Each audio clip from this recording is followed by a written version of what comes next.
you, Madam General Evaluator, fellow Toastmasters, and especially Anna.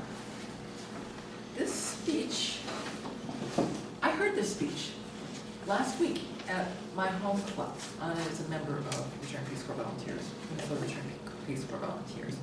I heard it, and at that time Anna was using project number 7, research your topic.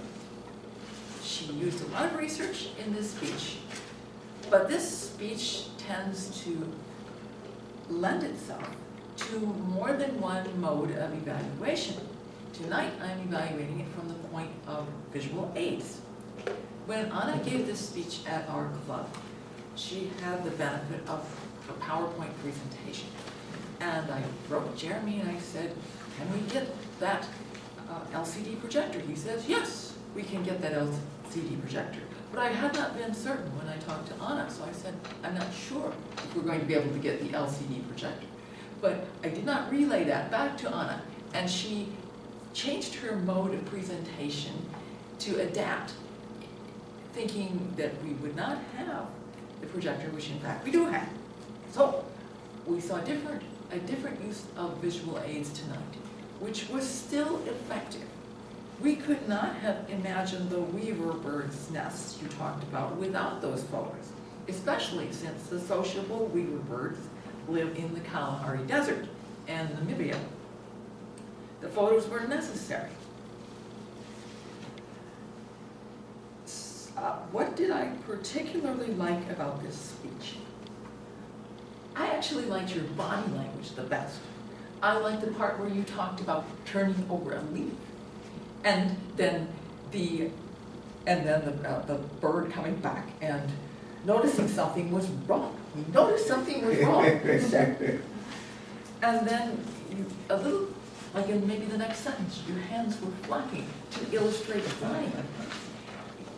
You used your body a lot. That was great. You also commanded the stage and handed the visual aids off effectively, I thought. I didn't think it was distracting. We all got to see them.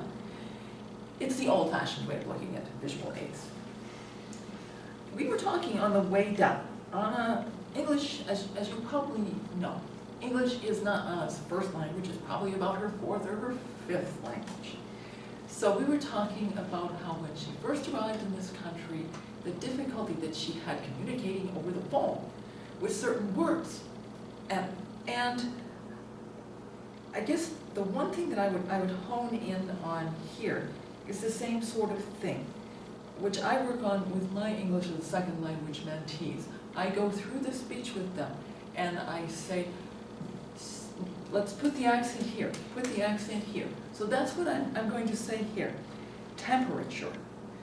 That word, for me, the accent is on the first syllable. And for you, it was temperature, I believe. And Kalahari, don't laugh, it's true. Kalahari, I don't remember how you said that. OZ, you transcripted it the way it is written.